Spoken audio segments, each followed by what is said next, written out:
All right, it is officially 3 p.m. Eastern Standard Time. So, Frickin' I'm gonna joystick, rock this. do it, Tim. Roll it in. Let's see some fricking squirrels, man. Some shaved, well, no, not shaved rodents. Shaved rodents. We'll get to the shaved rodents. So Tim, tell everybody the horrible truth about this stream is that this is the first time you and I have ever played this. Yeah, And not just this. This is the first Conker. Oh, Tim, hold on one second. Oh, Yep, there we it's go. fixing. It's fixing. Fix it. Beautiful. So yeah, this is the first time I've played. I didn't play it on N64 because I was too young to buy it at the store at that time. So I didn't play it then, and I didn't play it on Xbox because I kind of didn't have interest. It came out near the end of the Xbox life cycle, which wasn't super good for the game. This was in that weird section where Microsoft bought Rare, they made Grabbed by the Ghoulies, and then they made, I don't know the order, but it was this and Grabbed by the Ghoulies, and then nothing, and then they made the avatars for the Xbox 360, and then all of the Avatar sports games, and that's really it. And then Microsoft just squandered all of that talent, or maybe Rare wasn't good anymore. I don't know which one was which. So, Tim, I don't know what it looks like on OBS's end, but right now Conker looks a little bit like an original Game Boy game. I think that has Everything's something to green do and with the black. color space. Because once we get in, you'll see when we get in, it goes a little weird as well. But I think it has to do with the HDMI, the switching from the component color space to the so odd. HDMI. Yeah, it's a different color gamut. It's a little better, but I don't think Conker is supposed to be the shade of yellowish he is. I tried messing with settings, with saturation, with the color space and everything, and I couldn't. This is the best I could give it. I love that, like, this is what we have had to do to get Conker to work correctly. Yeah, and I've gotten a little bit further. Oh gosh, there's death. Yep. I got a little bit further while I was doing all the testing of the settings. So a lot of the intro, the tutorial stuff is out of the way. There might still be some coming up, but for the most part, like, we're ready to go. We're ready to rock. I'm no longer super hungover to the point because I pressed B. Conker is no longer super hungover. Well, I mean, that's a different story. But yeah, the set, like, I took Alka-Seltzer, so you hop over these context buttons or these context circles on the ground that tell you what button to press. So I did that. And I pressed B, and at that point I took an Alka-Seltzer, threw the bottle behind me, the glass of water or whatever. And then all of a sudden, he's like, "Hey, I'm not moving in slow motion anymore." Also, So what else happened? What happened in the intro sequence? What was going on? Okay, so you're walking around that cave area. You get a frying pan, and you get your bat. And then when you go over that first bridge, there's a dragon-ish thing there, and he's like, "Hey, you're not supposed to be here." And then the dragon-ish guy goes, "Yeah, but the game designers wanted to change it up so people would think they were getting a new game." As you can see. And then Conker goes, "Hey, game designers, don't do that anymore, because that's not fair." Or something along those lines. It was a thing. And I didn't know that it saved, because I turned my console off right after that, so I was hoping it wouldn't have saved, but it did. Oh, you consoles. Who is this gossamer that's talking right now? This well, there's the guy who looks like one of the weasels from. I was gonna say that, Frame Roger Red Rabbit. Yep. Yeah, a little bit of Roger Rabbit thing going on here. What happened? Yes. Yeah, there's that. There's this other guy. Yeah, I don't know. So what's the worst hangover you've had recently, Anthony? Or what is your hangover cure? What is do you my do for that? All right, this is a little bit unusual. Unlike Conker, I don't just take some pills and get woken up in a valley of some kind. My hangover cure is a little unusual. It's cleaning my home.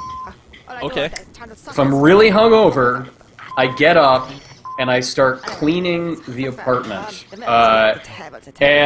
Let's just say this past weekend I went to a metal concert. Oh, who'd you see? I saw Cannibal Corpse and Behemoth on a double bill. Wow. And it was brutal show, fantastic show, amazing crowd. I have some real nasty cuts on my hands and on my on my arms and chest from being in the pit. It was a great time. Time. I stopped going into the pits.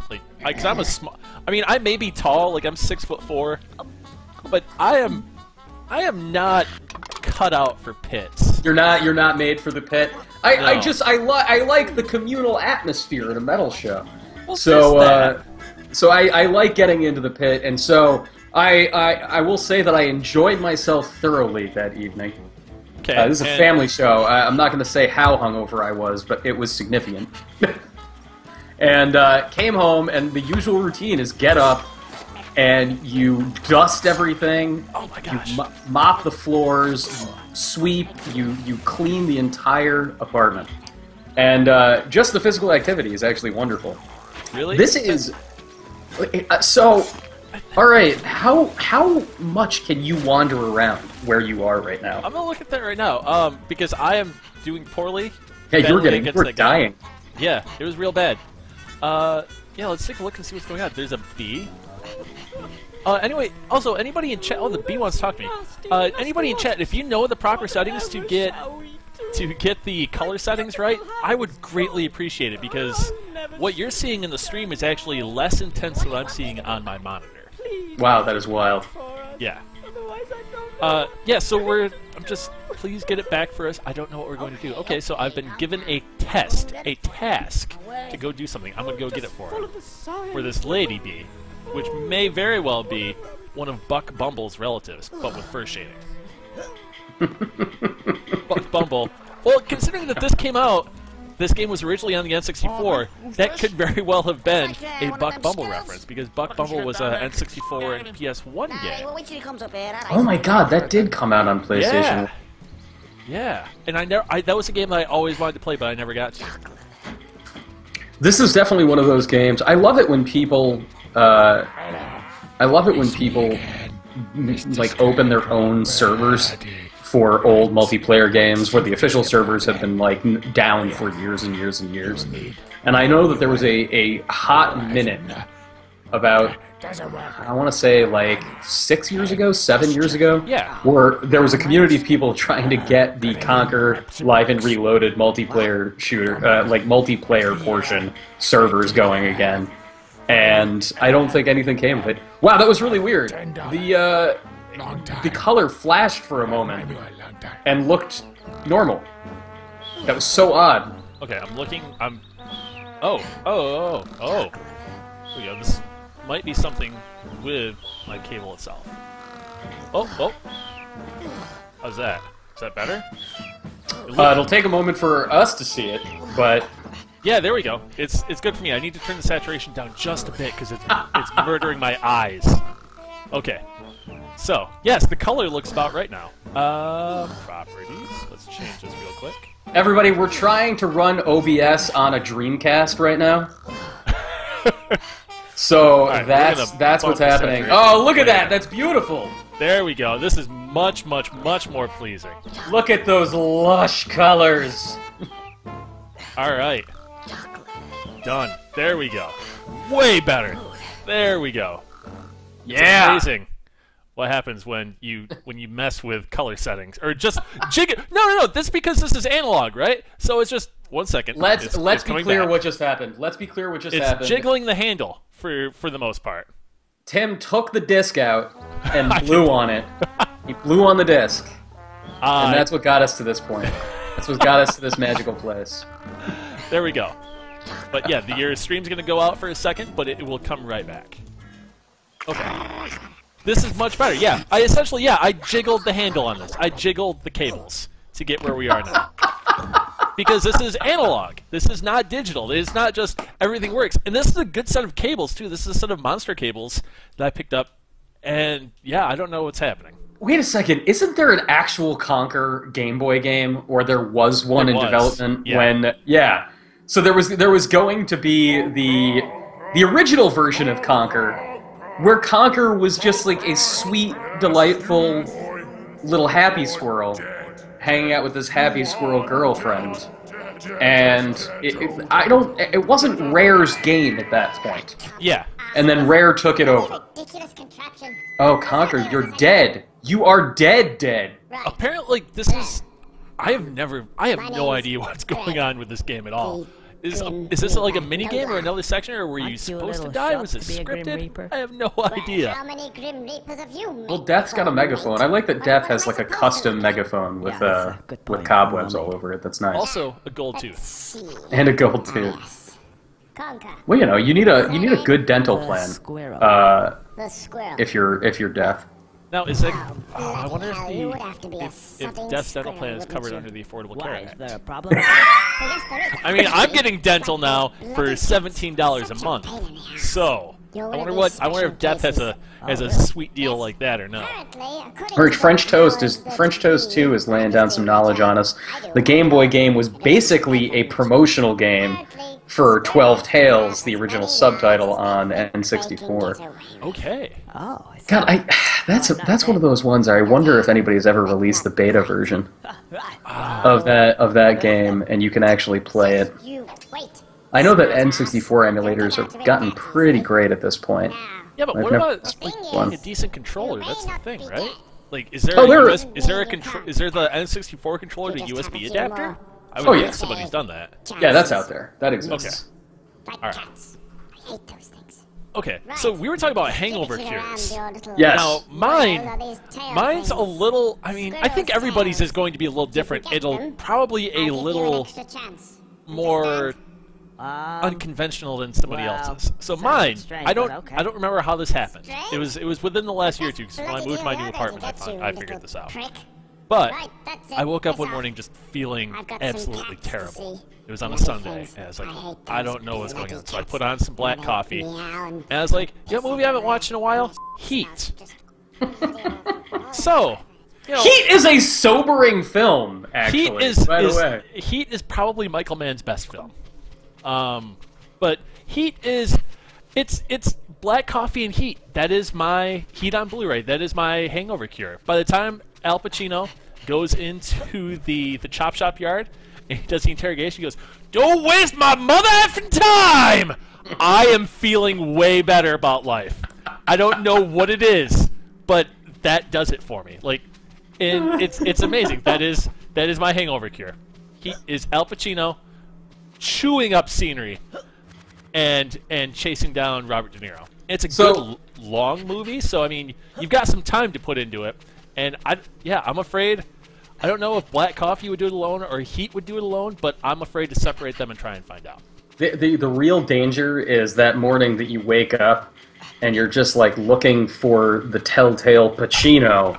You'd be like, oh man, like this hangover's killing me, I gotta do something. And then you see the telltale Pacino, but then you actually put in Devil's Advocate by accident. Oh no! And that just induces vomiting. You could be perfectly healthy. You could be like you've just woken up, you ran 4 miles, everything's going good, and then you watch Devil's Advocate, you'll start throwing up immediately. Oh, but the sole redeeming factor of Devil's Advocate though is Charlize Theron. Oh, absolutely. Except when she's like she's grabbing. so bad at it. She's so bad at it. But do you remember that point in that movie where she's holding on to her uterus in her hands? Oh yeah, it's the most awful movie. Everybody, this is what happens when you play Conker Live and Reloaded, which has so many '90s movie references in it that you get nothing but '90s movie references. All right, so you have the tail. You have an Xbox. You have your Xbox functioning properly, and now you're going back to... You're back at the bridge where you were before. Yeah. So now what? Now what do you do? I have to retrieve something for Buck Bumble's wife. Wow, that bee is wearing some makeup. Let me tell you. That is... It's like Mimi from the Drew Carey Show. Legitimately. Yes, This game is so a 90s game. This is the 90s. This game. What is this? There is a really weird way that they're gating off progress in this game with these enemies. It's just like they're like, yeah, you look, but don't touch or walk. So you literally can't. It's like an old adventure game. It's like a Sierra game. Yeah. Where you can't get past an enemy What seems to be the problem? unless you have the item. Wow, you just got smoked. I need the manual, otherwise it doesn't work. What is? I don't. Doesn't work. Yeah, this guy has the best voice acting in this game that I've heard so far. He's just got this really weird drunk, like British voice. It's kind of crazy, but yeah, I have no idea where I'm going or what I'm doing. $10. All right, you love manual long time. All right. It's a nice little Full Metal Jacket reference there. All right, so. So Bob R84 here in the chat is talking about how the Nintendo 64 version of the game is way less censored. Yeah, that's really strange. It is very strange. I'm very curious. Chat, it seems like we have a bunch of people joining us today who have actually played Conker's Bad Fur Day, or at least Conker Live and Reloaded. Which of the versions do you guys prefer? Would you rather it look prettier and be a little bit more censored, or did you like it when it was like uncensored?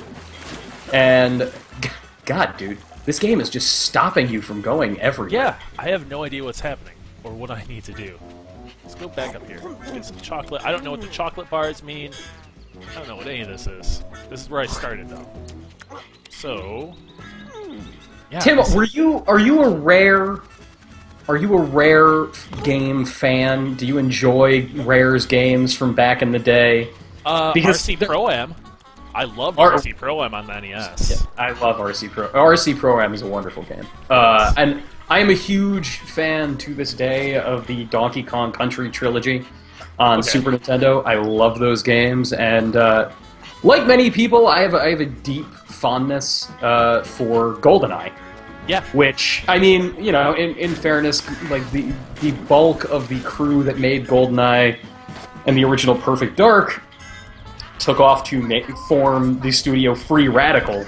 Right. Shortly after that, and I enjoyed the games of Free Radical. I really liked Time Splitters. I really liked Second Sight, which is a criminally underappreciated game. If you ever had the chance, check out Second Sight. It's aged a lot, but it's very cool. Now, but Second Sight, was that because there were two mind control games that came out. Yes, there was One Psyops. was made by Midway. Yeah. And then there was Second Sight. Second Sight was the one by Free Radical. Okay. They were actually very different. The Second Sight was far more about like using powers in really weird ways. It was kind of a lot like a proto version of Star Wars: The Force Unleashed. Okay. Actually, that's kind of how it felt. But very cool game. The funny thing is I have more fond memories of Free Radical games than I do of Rare games. And I'm going to say something, maybe people in the chat won't enjoy hearing this, but I think Battletoads is kind of awful.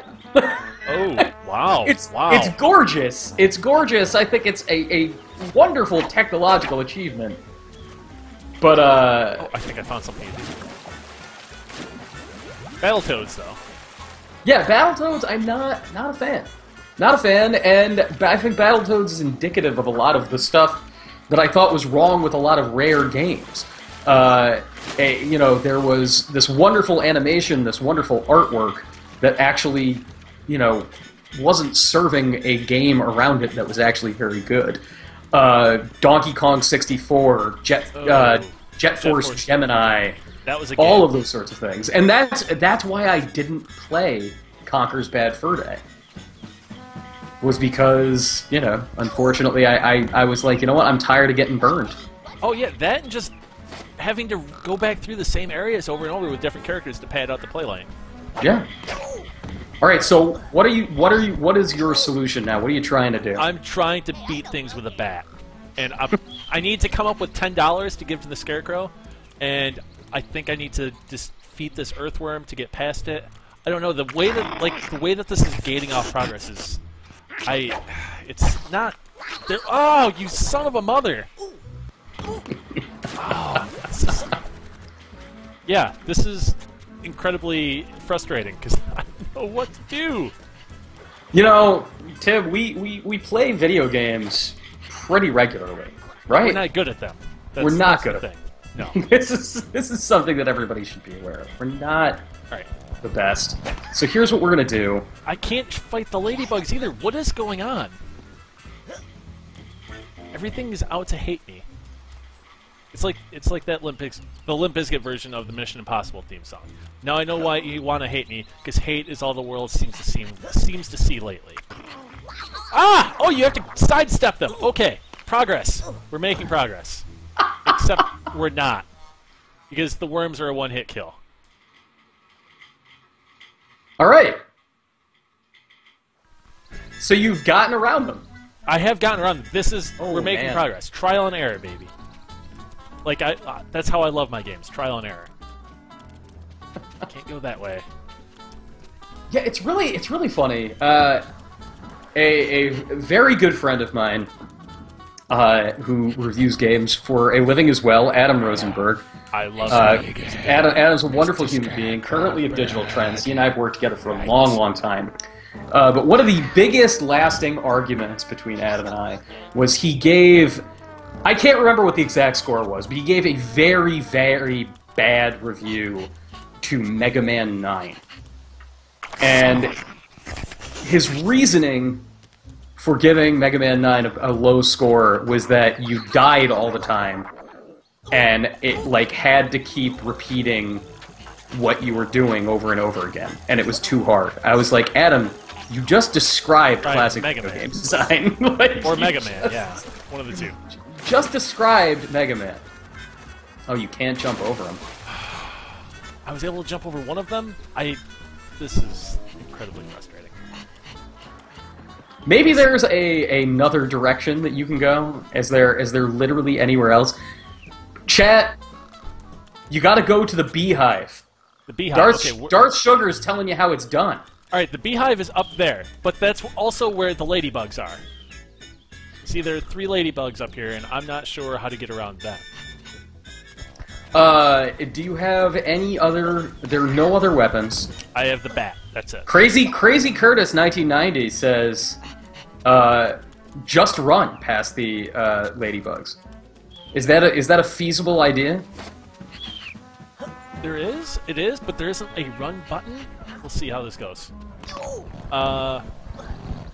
Alright, Ninny Muffin says you have to sneak past the worms. Sneak past the... Okay, so we're going to sneak. We're going to try this all. It's all going to happen. Is there a sneak button? No, as far as I can tell. Conker, this is a sneaking mission. No. Okay, A is jump, and B is weapon. Oh, shut up. And that's it. What do the white and black buttons do? Nothing. Nothing.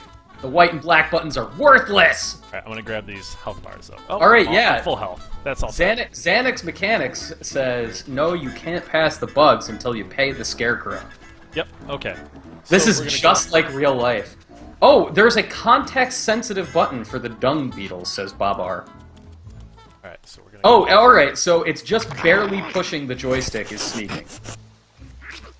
So I guess there is like an analog version of going very slowly. Alright. But Babar says there's nothing past the worms. What are we... This is... No, do it. Get past those worms. I'm doing it. I'm doing it. The worms are really disgusting as well. I will say that they're vile. They look like an intestine. They do look like an intestine. This game looks spectacular. I often forget how good and original... Oh, wow! That's working. No! Oh.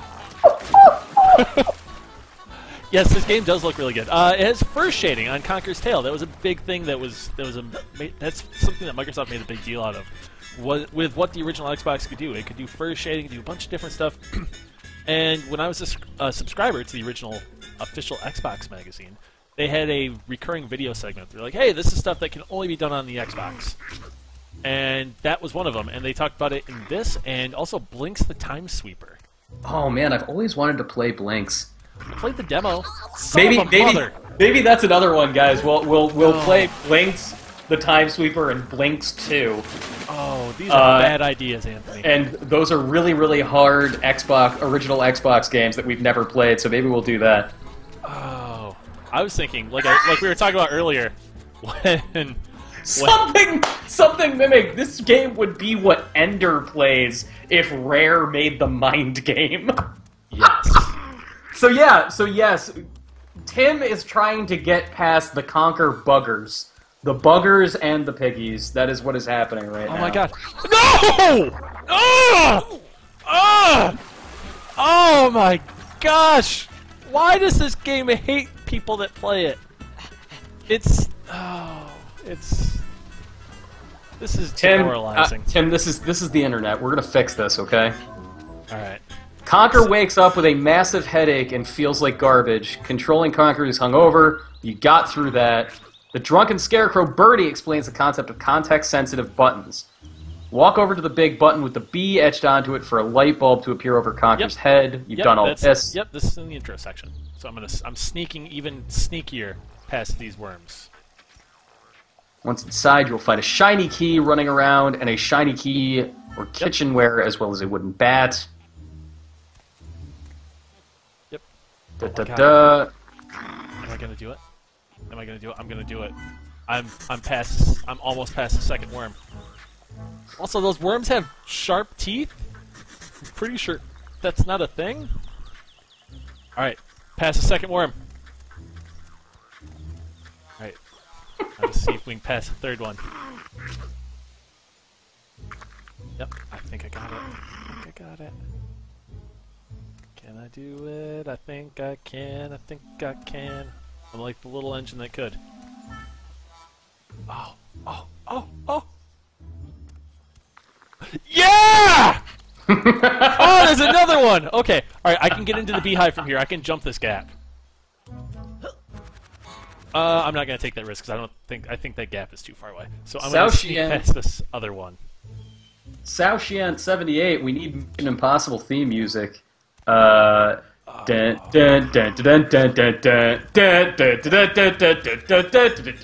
is not Mission Impossible. Not Mission Impossible. Okay, I'm in the beehive. Ah!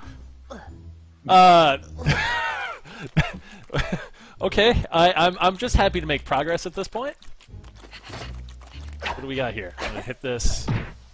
There's chocolates. Okay, we're doing this. Wait, okay, here we go. Cutscene. So I'm making good progress. Yeah. He's trying to steal our nice new hive. Come on, boss. Let's go get him. Oh man. Let's get him. So thank you. So for... you take the beehive, right? This is happening. I guess. I'm gonna knock this.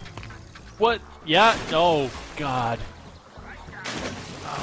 Yeah. Everybody's saying just run. Never stop running. Don't stop believing.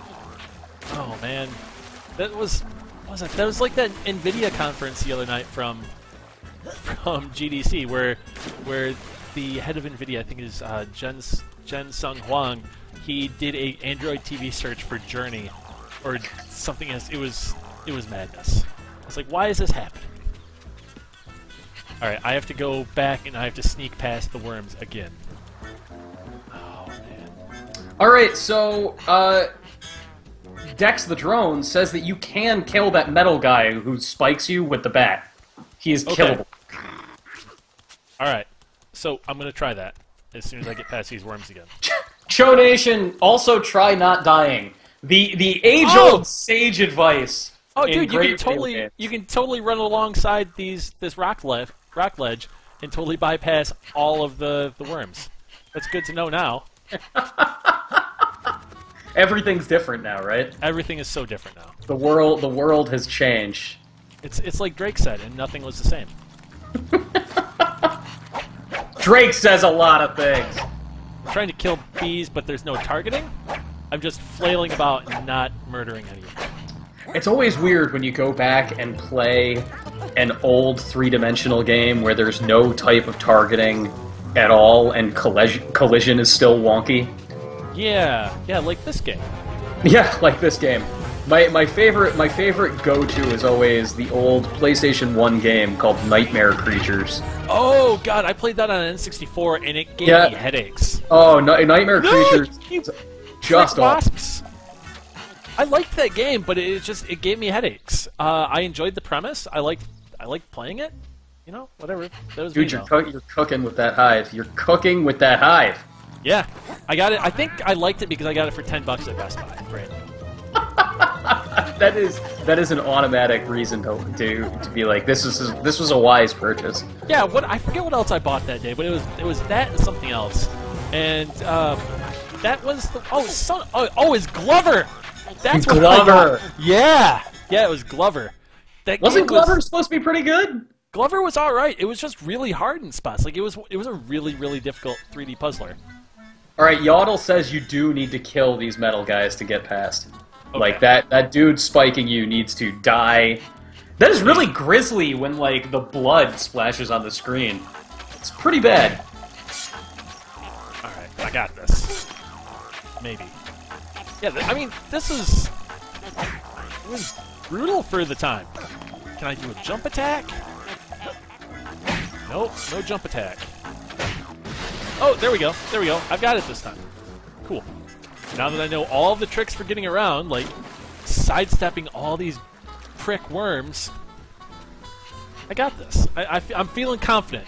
I'm feeling confident that we can do this time. You know, man, I honestly do think that when you go back to playing a certain type of vintage video game, like a Conker, or you know, like I think of anything that Rare made during this period of time. Like not too long ago, I did try once again to play Jet Force Gemini, and like there is a period of adjusting your brain back to the style of video game, and like it doesn't really happen for me, at least with NES and Super Nintendo style games, because those are still made with some kind of regularity, you know? You know, you something like Shovel Knight comes along, so your skills for that sort of thing don't get rusty. Oh, but right, going back into this, going back into Conker Live and Reloaded, like you're having to flex 3D gaming muscles that you haven't had to flex in 12 years. Yeah, this game. Yeah, I was gonna say this game originally came out what, in 1998? 8 or 9. 9, maybe 99? Conker's Bad Fur Day? Well, actually, no, wait, because there was a Matrix-themed level in it, so it might have been... Like 2001? Might have been 2000. 2001. Yeah, it was late. Yeah, that's the thing, because the N64, like, this game came out on the N64 in the very end of its life cycle, and it also came out on Xbox in its very late life cycle. I feel like Rare probably just got dealt a bad hand in terms of release timing. Oh, it was a bad period for them. It really was. And like, you know, they think about all the games that started on one machine and then were forced to move to another. You know, like they started Dinosaur Planet on Nintendo 64, then had to scrap all of that work and turn it into Star Fox Adventures on GameCube. They started Cameo on freaking GameCube, trying to finish that, started Perfect Dark Zero on GameCube. Then Microsoft buys Nintendo's stake, and all of a sudden they have to rebuild these games from the ground up for Xbox. Yeah, it was just a hard time for that studio. All right, so I have money now. You can tell I have money because it's falling from my hands as I'm running with it. There we go. Mr. Scarecrow saved me because now I can make it rain for him. Right. What seems to be the problem? Yodel, you are insane. Really? Banjo-Kazooie started as an RPG on the Super Nintendo? Would that have been Rare's version? Because they always did the one-offs, right? So would that have been Rare's version of Super Mario RPG? God, wow. What? I gotta see some documentation on that. That is wild. Well, yeah. Banjo-Kazooie, another one. Like, God, do I love the art style of Banjo-Kazooie. I think the characters are gorgeous, but man, that is just so many things to collect. Just so many things to collect. Oh, Gosh, remember in Donkey Kong 64 all of the different colored bananas? You. Uh, Come on. I Yep. wanna go back in there. Yup. Hurry up. Okay. Me. Cash. Okay. Saint Puzzy says, "Look at Birdie. We know where Sony got Sackboy from now." That is really true. That is like a dead freaking ringer. Joe Nation, that's the end of the game. We beat it. I see. It's Okay, Yes! so now I have... So that's weird. The It'll user appear manual, the first the in-game time user you manual use is mapped to the same console. button as the weapon? And if you need it again, So sure, pull the left okay. trigger and press B at the same Yeah, alright. So, to find out how to get through an area, you pull left trigger and B. Or not. So I got to tell you, Tim, you're doing better. Last year, we did a stream of Thief Ooh. when the new Thief came out for PS4 and Xbox One, and it took me an hour to get close to the end of the intro sequence because I was so bad at it. It was so brutal that I didn't even get to the title screen after the dramatic intro. So it only took you 36 minutes to get to the point where the game is teaching you how to play outside of the beginning area. Well, yeah, And and I think that this is genuine progress. You've done fantastic work. I mean, like when we did the test for the audio and stuff earlier, I was like, okay, I'm gonna get some more. I'm gonna play some more so I can figure out and get an idea of what's going on. Before I knew it, I looked down and it was 2:45. I was like, where did all of that time go? Because I made hardly any progress. Okay, so here we go. I can get past here because I killed all of these ladybugs finally. And what's gonna happen up here? Oh God, do I have to tightrope this? I think I might have to tightrope it. Oh, probably not though. So what was your favorite N64 era game? Or maybe if it wasn't such Era or just the N64? I would say just the N64 because we're playing what essentially is an N64 game. Yeah, like what we're definitely playing one of the highlights of the N64 here. Let's go ahead and say that Super Mario 64 doesn't count. Okay. Straight out. Yep. That's a smart thing. And I will also say, like, Ocarina of Time doesn't count. Like, let's cut those out, because I think that it would have been worth owning that console just for Ocarina of Time and Super Mario 64. Beyond those two, I would say The milk in the glass broke. Ogre Battle 64 springs to mind. Oh my gosh, that was the RTS that was actually made with a controller in mind. Yeah, and and Ogre Battle 64, like, it's sort of an RTS. It's sort of like Final Fantasy Tactics, because it's Yasumi Mitsuno, who's the guy who came up with Tactics Ogre and then Final Fantasy Tactics and a Vagrant Story. And, like, Ogre Battle 64 is one of the most insanely difficult, complex games I have ever played. As you go through all of these RPG fights, there's not just, like, win or lose conditions. You have to play honorably. If you go after enemy units that are weaker than you too regularly, you will get the bad ending of the game after playing for like 70 hours. Didn't Bushido Blade do something like that too? Where yeah. If you stab your enemies and you got all your wins by killing your enemies by stabbing them in the back, it screwed you over in the terms of that ending. Yeah, literally, it wasn't quite as like sudden and vicious as in Bushido Blade, sort of the same idea, but like Bushido Blade explains those rules at the outset. Like, it says that that's what happened. Also, Bushido Blade. Whatever happened to that series? That was really good.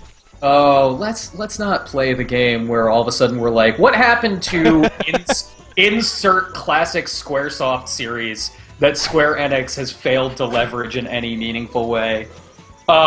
Yeah, funny thing, I chose Ogre Battle 64 over Conker it was because those both came out pretty much at the same time. Okay. And it was like, am I gonna play this for N64 or am I gonna play this for N64? So I ended up going with Ogre Battle 64.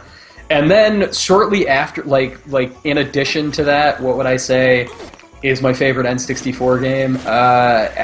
There people in the chat are talking about some real lovely choices. There's GoldenEye, Perfect Dark. There's like a lot of good racing games. Cruisin' USA really was kind of special. There's San Francisco Rush and. I played Top Gear Overdrive. That was my racing game. There you go. Hell, there was the game where it was all Beetles, Beetle Adventure Racing. Beetle Adventure Racing. Great game. And you know what? I will go with it. NFL Blitz Gold remains a. NFL Blitz Gold definitely still has the magic. Proud Midnight, I don't know. Smash Brothers 64 is not my fave. Not my fave. Just Milk, you fool. Oh, wait, don't tell me this is going to totally screw me over. Oh, what is this going to do? This is the first time I've fully died and lost all my continues. Oh, where is this going to go? Oh, are you officially dead? Yeah, and You're I didn't go to the dead. Yeah, it booted me out to the menu screen. Wow, dude. Oh, this isn't too bad. Okay, this is fine. All right, Easy Cheese, and who else mentioned it here? Internet Explorer 11. I will toss it out and back you guys up. The best thing that Rare ever made for the N64 besides GoldenEye was absolutely Blast Corps. Oh, that was an awesome Rare game. Oh, you know what was This is. I was waiting for you to ask me what my favorite N64 game was. Well, yeah. You're rude. Okay, it's gonna be a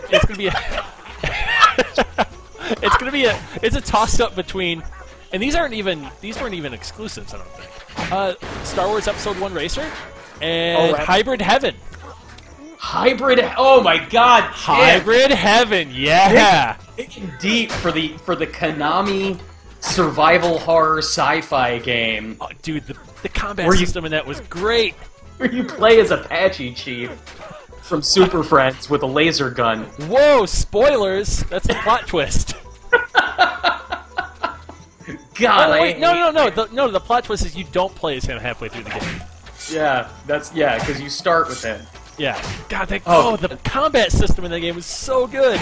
But then I got to the final boss battle, and it was just 8 bosses in a row, and I ran out of items in the first run. It's like, yeah, I'm not beating this game. Yeah, as Yodel just said, yes, a wrestling RPG. A battle system where you do have to choose what kind of suplex you're going to use on a robot is pretty brilliant. Well, that and every individual limb would level up, so if by the end of the game you'd only been using your right arm, it'd be super powerful, and your left arm would just be weak. You couldn't do anything with it. Oh my God! It was so that's good. Ridiculous. That is so ridiculous. God, Hybrid Heaven. I did not try to play Hybrid Heaven until the past 5 years. Whoa! How did that go for you? Very badly. Yeah, I'd always wanted to try it because I am a lover of Parasite Eve. And so wait a second. When you continued, are you redoing things that you've already done? Yeah. Or did it? Yeah, I had to kill some enemies again to get up here, and that's about it. But it was pretty forgiving. I just don't know what I'm supposed to do from here because, well, it's a 3D game from a 4 era. That's so weird that, it says, game over, no more continues. Yeah. And then lets you continue. Oh, that was not smart. I got splattered. Yeah, Episode 1 Racer... Well, the N64 version of Episode 1 Racer was exclusive until they did the Dreamcast port, right? Oh, I think so. Yeah, I don't think it was I don't think there was a PS1 version, you're right. Yeah. The game was way better than it had any right to be. Way better than it had. It was the best thing to come out of the idea of pod racing. Yeah. Oh man, that game was. Am I supposed to kill this guy or not? Yeah, it was super deep. The handling was great. An awesome sense of speed for the time. I have no idea what that game looks like now. I would imagine it does not look as good. No, it does. Even with the expansion pack. I will say that if you're still playing it on a tube television, that it's one of those games really holds up. Goddess Kine, guys, I'm really curious. Where did you get that copy of the game? I've been looking everywhere. Tim, where did you track down Conker? My best friend had it, and because he just collects games. He's not super into it. I think he might be in chat. His name is Josh, and his Twitch handle is Twitchy McSniffy. But he like buys certain stuff, and there's a local gaming shop that has a bunch of old stuff, and he bought it. And I remember he had it when you brought it up. I was like, oh, I think I know where I can get that, and he had it, and I'm borrowing it from him right now. So I talked about it in our announcement post today that we were doing the stream, but it was really just complete serendipity that, because you and I discussed doing this almost 2 weeks ago now. We were like, yeah, let's do an old original Xbox game. And there's been so much talk about, Rare going back to their old properties, and the big one is, Battletoads. Right. Battletoads is really starting to, sneak back into public consciousness. Microsoft's Phil Spencer wore a Battletoads t-shirt in January when they debuted the HoloLens. He did. He did. Really? I didn't see that. I did not notice that. Yep, and Phil Spencer has a long, storied history of wearing a t-shirt as a tease about a franchise that returns on an Xbox platform. He did it with Crackdown before they finally announced Crackdown 3. Like, this is a thing that he does. And now Battletoads are appearing in the Xbox One version of Shovel Knight. So they're dropping all these hints, and then, it wasn't even a full year ago, Conker showed up in Project Spark, of all things. Oh, that's right. The game creation tool. So there's been all this this chatter, this action going on with old school Rare properties.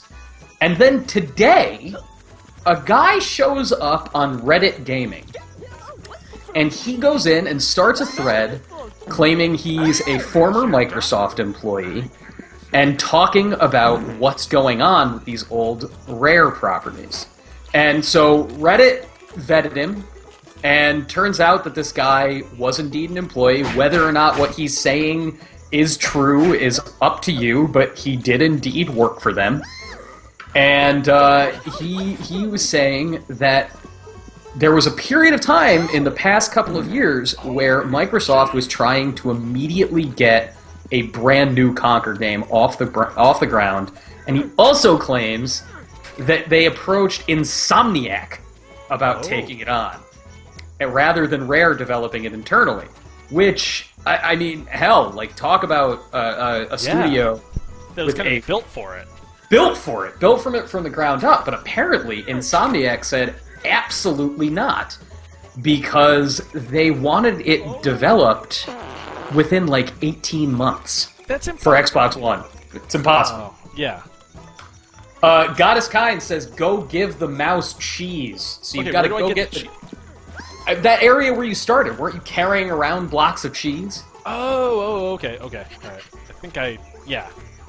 See, I'm playing this without audio, so it makes things a little different, a little more difficult, and, because I'm not smart, everybody. Just so we can establish that. I'm not a smart man, as Forrest Gump would say. Single and loving it. If you play as the Battletoads in Shovel Knight, does the third level become impossible to beat? Yes. Also, you get to coast around on a old tire. And all of a sudden, is there a co-op mode that renders it impossible to play entirely? One thing I wanted to talk about, to go back to, we were talking about Star Wars Episode 1 Racer.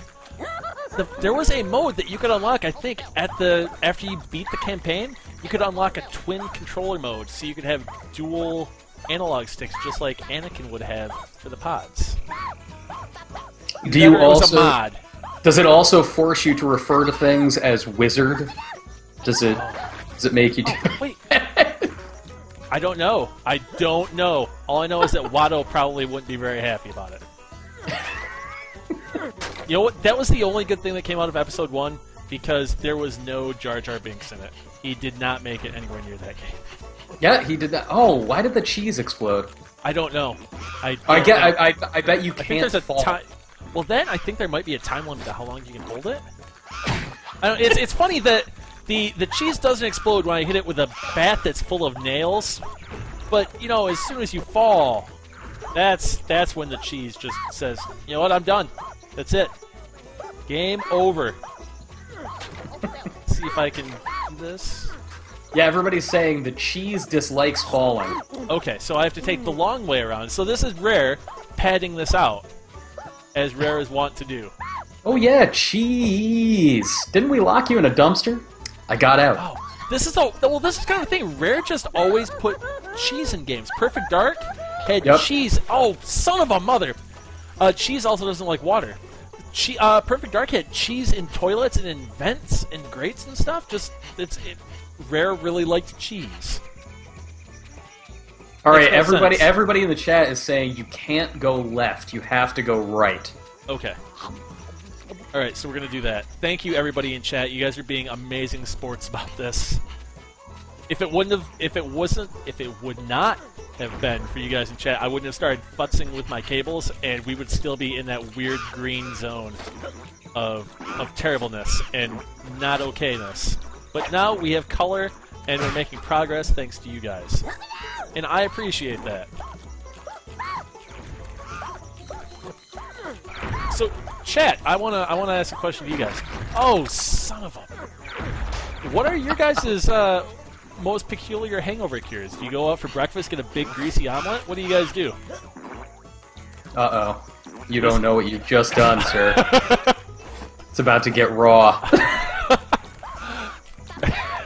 Well, Single and loving it. Speaking of the 90s and cheese, whatever happened to Limburger jokes? I don't know, man. I guess Tex Avery finally died and wasn't making cartoon shows anymore. God, the 90s. Limburger jokes are definitely sort of like a 50s thing that like came back with Animaniacs. oh, there we go! Do I have to give him more? That was nice. Oh, good. Thank you for not padding this out even further. That's okay. Alright, Ninny Muffin says drinking lots of water and waiting it out isn't very peculiar. It is not. No. It isn't not. Drink some cold beer. Drink some cold beer and eat some thick soup. Funky Much, what counts as a thick soup? Are we talking I'd say, like, Campbell's pea. Chunky, or is pea? Pea soup, as in the vegetable, not the excrement. Not as in what Conker would go to automatically. Yeah. There is a point in this game where you have to pee on something to progress, correct? I think so, yeah. I'm trying to get this mouse to belch and fart so these boxes stop being terrible. I don't... Just beating him. Senseless. I don't...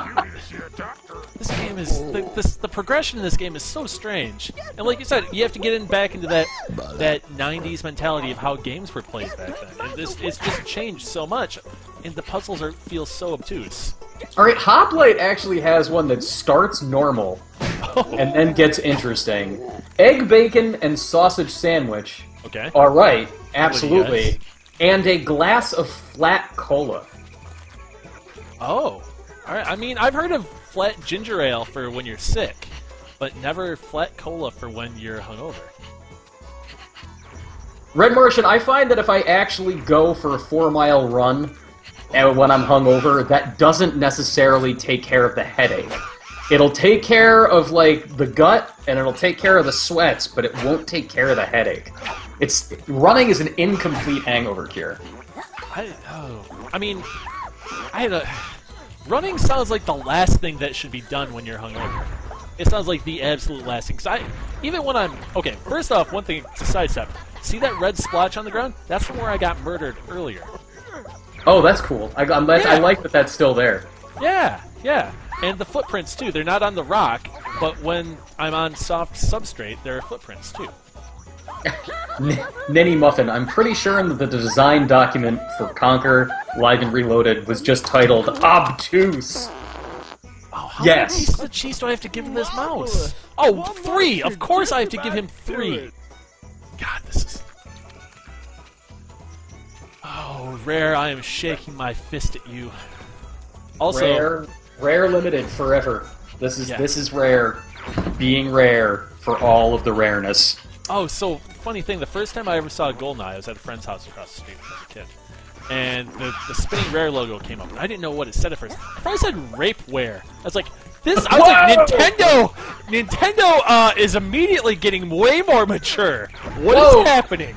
That is dark. That is darkness. Yeah, I didn't know what to make of it. And then I looked again, and it said Rare. I was like, okay. So that wasn't. I was like, maybe they should slow that spin down a bit, so then kids aren't imagining terrible things being said on their TV screen. Save that for HBO. So actually, here's another question for the chat. What is the very first Rare game that you guys ever played? Because RC Pro-Am, I guess it's ours, Tim, Yeah. right? Yep. RC Pro-Am, and then after that was Solar Jetman, which is a deep cut. God, this spread is disgusting. Yep. He's got the bloats. Oh, it gets worse. Oh God! Whoa! Yeah. I couldn't have lasted a moment longer there. Ugh! Thank you very much, Yep. Mr. Squirrel. Wow, that is foul. There's something Yeah. real neat. That's inside Conker, that baby. barn. All right, that Just tail gotta is get in there, especially Sonny. disgusting. Easily baffled. What is this game? This is Rare. Whoa. What? Oh gosh, now I'm stuck in a wall. Yodel, Wizards and Warriors. Rare made Wizards and Warriors? Because holy crap, that might actually precede RC Pro-Am for me. I didn't play Wizards. Like, I didn't realize that RC Pro was a Rare game at the time. It was after going back, I was like, whoa! Yeah. I was like, wow, Rare had a really long-standing relationship with Nintendo, and I played Rare games that I didn't even realize were Rare games. Yeah, it's always fun to find out who actually made some of the really weird stuff that you played, like, way back when, before, you knew who the people who made games were. Like, I played Rad Racer to death when I was a kid, and I had no clue that was the Final Fantasy guys. It was Nobuo Uematsu and freaking Hironobu Sakaguchi at Square. Oh. Yeah. Yeah, Rad Racer, the racing game from the guys that made Final Fantasy. And Rad Racer is great. Oh wow, Wizards and Warriors was Rare. That is wild. That actually makes a kind of sense. Much like Conker Live and Reloaded, Wizards and Warriors was deeply obtuse. Oh. Was it as obtuse as Castlevania 2 Simon's Quest? Different kind of obtuse, but very similar, actually, wherein, like, just insane leaps of logic that you never would have made without looking at Nintendo Power. Oh. Now, this makes me think of the awesome joke from Toy Story 2, where Rex goes, they're at the toy store and he looks at the strategy guide. He goes, "This game was made for the strategy guide. This is a joke," or something. Like, he gets really incredulous, and it's fantastic. He's like, "This is rigged." Yeah. I was like, "Welcome to video games, Rex." All right, so I have the money, and I'm not sure where to go now because I went back to where the money. There's Daisy, and she doesn't want anything to do with me. So yes. Wow, Rare also made Roger Rabbit for NES. Okay, I had no idea that they God, that game is awful, just terrible. Oh, I bet it sounds like it was not great. I mean, It was not game. good. Yeah. There were good licensed games on the NES. There were many good licensed games on the NES. Teenage Mutant Ninja Turtles 3, The Manhattan Project. I didn't play that one. I only had the first one. And then my cousin got the arcade game, and I was sad. But I had the first one where it was top-down or Hey, you isometric, over and then there. you'd go into the sewers Yeah, and you. side-scrolling. Apparently there's something real neat inside this And bond. oh god, I I can't never quite was see able to beat myself. that because the Must dam cost level. Some guys jumping around Oh, the sleeping in dam our level, schools, so really. What? So- Oh, they're bales of hay. It took me a second to realize what the hell was happening. This I thought they is might have pretty been- neat. Like the Ferrero Rocher, the hazelnut stuffs. It's a crappy Christmas present in this barn. I think there's a little Oh, those are a great Christmas present. I don't know what you're talking about. I love those. Like hazelnut, just give all of it to me. Yeah, I say it was his In turn. all of its forms. Frankie, go and kick his ass. Go on, kick his ass. Oh, wow! Now I'm gonna get my ass kicked by some paint sticks. Yeah, go over there, kick his ass. Why are there? It makes no sense to me why the N64 version would be uncensored, considering Nintendo's super hardline stance on gore and things on their consoles. But the Xbox version of this has essentially like comic book or the Sunday comic symbols for swearing, except for ass. Well, actually, wait a second. Because by this time, by 2001, I would say that Nintendo's sort of mad, hardline against gore had lifted. Okay. Because I'm trying to think of, like, really good examples of that, but, like, you had things like every garbage fighter that Midway put out during that period. Like, you had War Gods and, I never all even of that. heard of that game. Oh, War Gods was this awful 3D fighter that Midway made using the tech from Mortal Kombat 4. Okay. And Mortal Kombat 4 in and of itself wasn't super well received, if I remember correctly. No, very badly received. Very badly received. But yeah, I think by 2001, Nintendo had sort of lightened up on the grisliness.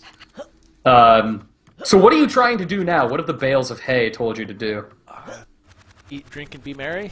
I don't know. I think I might need to ride on one of them. There's a lever back here that I need to pull. I don't know. It's just it's weird because there aren't the only subtitles are for Conker, and those are in the cutscenes. And well, I mean they come up for the enemies too, but even then it's the enemy said something obtuse, and then all of a sudden, like when I first met these bales of hay, their mouths were moving, and I don't know if they were saying anything or not because I couldn't hear them. But is this moonshine? Yes, I am in a moonshine still. Sure, video game. All right, wait. Drop down on the roof and head near the cheese corral. I'm actually looking at a fact now. Thank you. I'm trapped in this room though. I need to be able to. A foul-mouthed paint can and brush talk to Frankie, the pitchfork, about the newcomer.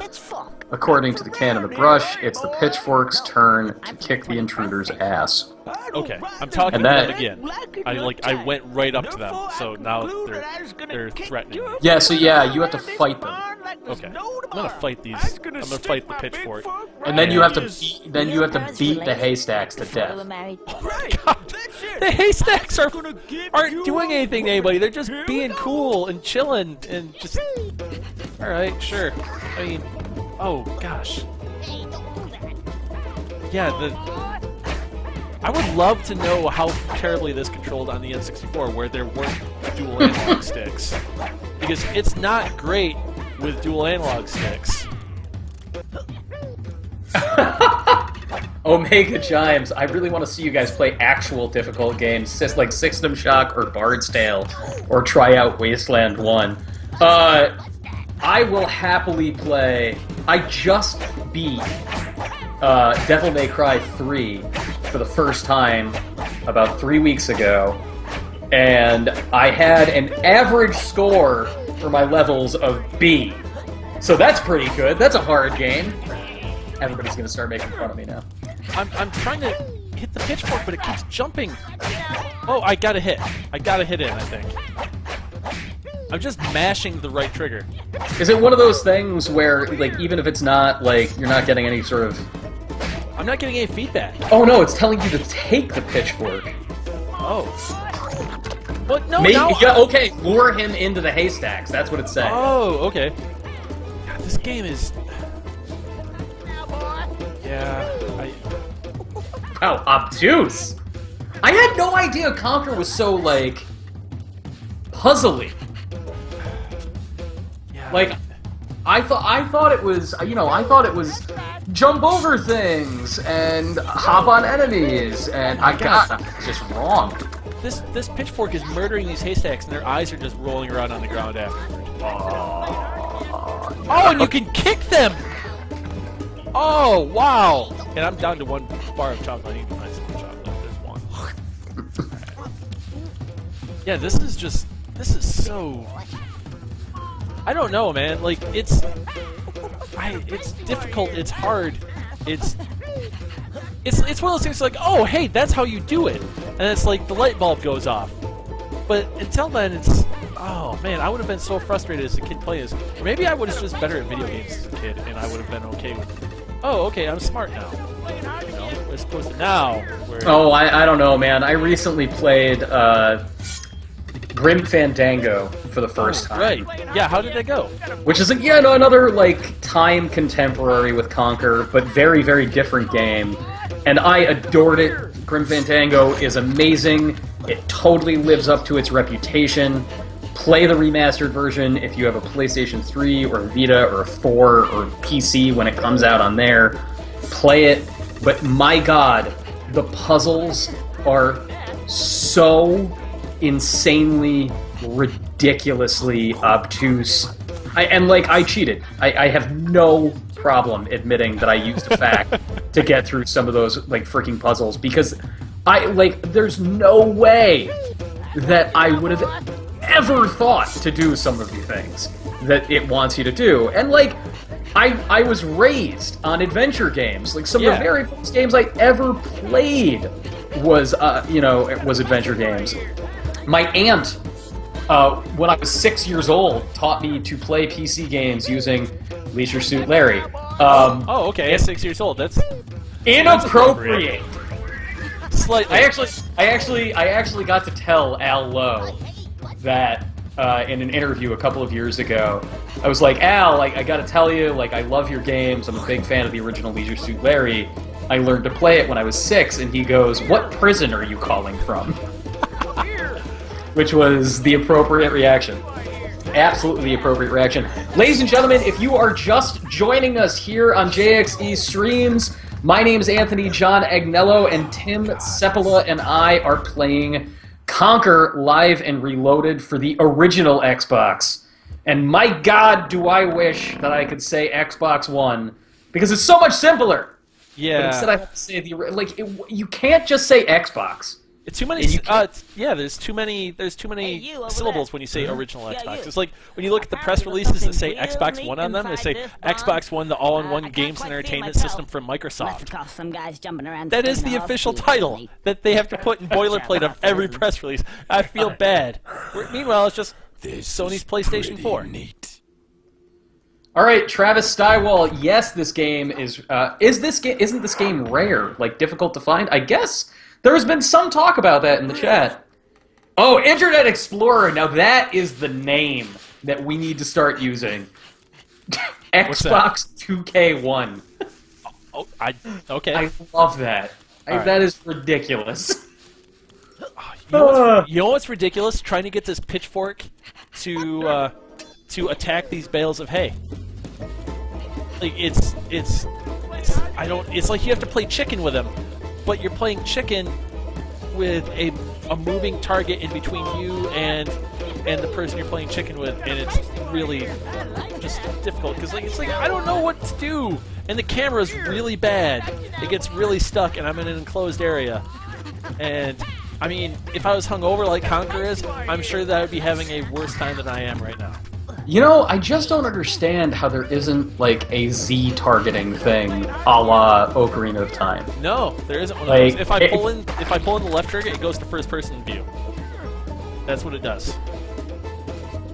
Oh, it's awful. Yeah. It's because all the fact says is, like, lure him in near one of the haystacks and then quickly jump to the side. Oh, Omega Giants has something here. He won't attack if you're too far away. Okay. Ninny Muffin, what I'm thinking is... All right, I got that. I got another one down, so... Thank you if you could chat for that. if you could Z target the pitchfork and do that like circle strafe thing that you do in Zelda when you're locked on, then you could just sort of back away from the pitchfork slowly.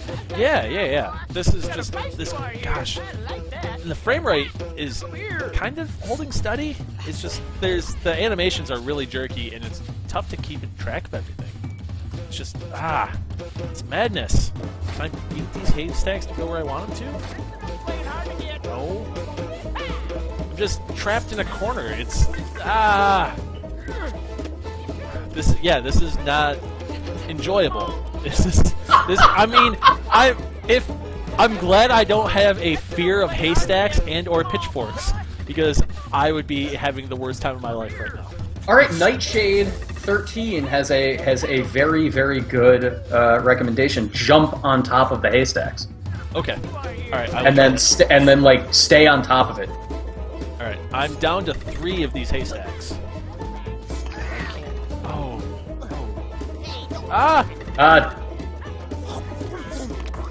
Oh, good lord. Now I'm trapped in a corner. But I'm not trapped in a closet. So there's that. Oh man, why isn't R. Kelly in this game? Oh, I don't know, but this... Oh, I got stuck in a loop where he would knock me down, and then it takes so long to get up, he would knock me down again right when I got back up. Here we go, we're down to 2. We've got a small one left, which is probably going to be really difficult, and then there's a medium, or a large one. So, let's... Oh, and I'm going to die before this happens. Let's see if I can just keep getting back to this chocolate parties. Go. Where's the target? Okay, there's the pitchfork. Come on. I feel like Quint or Brody at the end of Jaws, where he's sitting on the parapet. He's like, "Smile, you son of a bitch!" Oh my god! Conker's Bad Fur Day is really expensive. $135 for a copy of Bad Fur Day in the box and $80 for only the cart? That is wild! For the N64 version? Yeah! Oh! That is madness. Oh my gosh. Oh my gosh. What's the Xbox version go for? 40. Oh, which... That's okay. pricey. That's pricey for an Xbox game. Yeah. I mean, it's not like Metal Wolf Chaos. No. You know what you should look up the price for? Is Jurassic Park Operation Genesis on Xbox. Because that is a game I have, and it is amazing, and I love that game. And all right, it is doing great. that. We're doing that right now. I'm totally in. Operation Genesis. Yep. I really need to get a functioning original Xbox again. Wow, dude, that game is expensive. Yep. I had to buy it used when I first bought it because there were hardly any copies. I played a demo once again on the original official Xbox Magazine demo disc, and being a dinosaur kid, I fell in love. It was great, and I still love it to this day. But yeah, it has Xbox 360 emulation support. It was one of the few games that got that. But yeah, it's like $130 right now. Yeah, jeez, that is crazy. I had no idea. I need to buy an instruction manual because mine didn't come with an instruction manual. That way it's a shame, man. Many of my... go ahead. No, I can't... Oh, you killed it? I think so. What happened? Yes! Oh, there's one. No, I think I got it. I got it. Somehow. That was really, really, really long and drawn out. It really was. It really was. Thank you for sticking with us, chat. Yeah, everybody. Yeah, he sure is. Nice. What are you gonna do now? Kill yourself? What are you gonna do now? Go kill yourself? That's what I would recommend.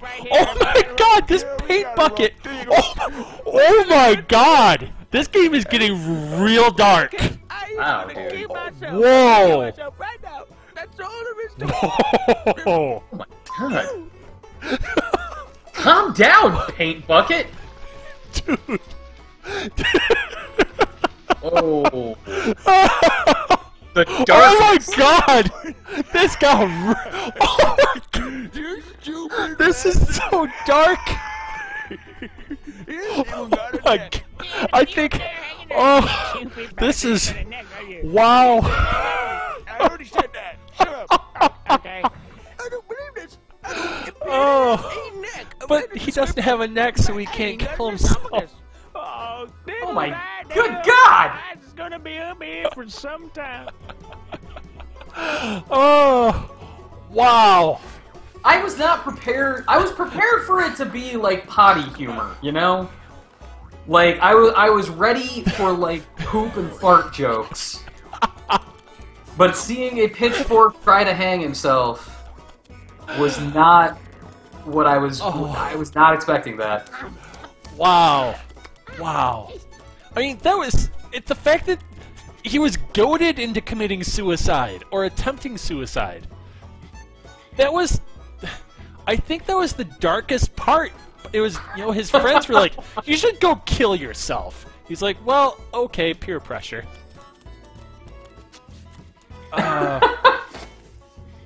Xiaoxian, don't worry, the poop and fart jokes shall continue. I have no doubt that the poop and fart jokes will continue. Alright, so we're gonna jump up here. Can I get up here? Oh, I gotta put the bat away, I think. Wow, everybody is telling us that this is like the lightest of the light stuff in this game. God, darkness. Just darkness. Alright, where do I go after this, Anthony? What does the fact say? Alright, let's go back to the facts. So after you've done this, when you exit the barn, look to the right and find the bee that fell out of the barn. Alright, I got When you talk to him, you will realize that he's the king bee. Alright, so it's not the queen bee. It's not Lord. Yeah, no. Alright, how do I get out of the barn? That's the thing. It's like, I can't figure out how to jump up here to get this lever. I don't know how I did it. I can't wall jump or anything. Can I bounce off this? Yeah, I don't know what's happening here. Maybe I need to go and talk to the terrible friends that are the paint bucket and the paintbrush. Oh, pull the handle. Yeah, I can't get up there though. That's the thing. Can't get up to it. Alright, let's go back to the fact. Go to the king bee. He's just dying to pollinate the queen bee. Oh, come on, guys. God. Well, that's a welcome improvement over suicide. Yeah, that is definitely better than suicide. Head back to where the old crate was bouncing around to find a pack of bees flying overhead.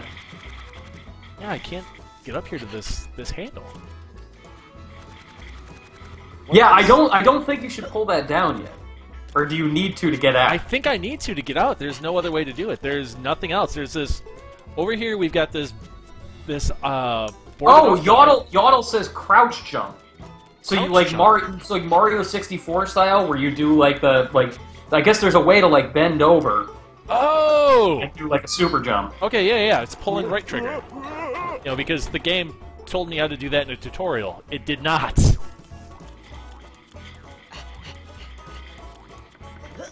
Alright, here we go. Alright, we're out. Sober too long. Crotch jump. That also seems like an apt description for what happened. Oh, I hope bad things happen to the paintbrush and the paint bucket. Yeah, those guys... It looks like it might. It looks like it might here. Because there's a large hay bale, and he's coming to clean up business. Right. Time to wander around. Right, time to wander around aimlessly. That described the first hour of the stream. Alright. So, yeah, thanks everybody for tuning in. You guys have made this stream way better, and also you've helped us out a ton. So thank you. We literally would have been just like wandering around forever if it wasn't for the and everything with the colors would be all weird, and I'd be blaming it on technical issues that weren't at fault. You know, in my own country, I'm a king. So here's the king bee, Really? and now he's wanna make love to you. Wow, hold on. So the king bee is also sweary. Thing anyway. Oh God, this is getting real awkward too. Juice of the states of a bum. Yeah, I guess what people were warning me that this was like really like Fritz the Cat territory. Yeah, he's complaining about the size of his penis.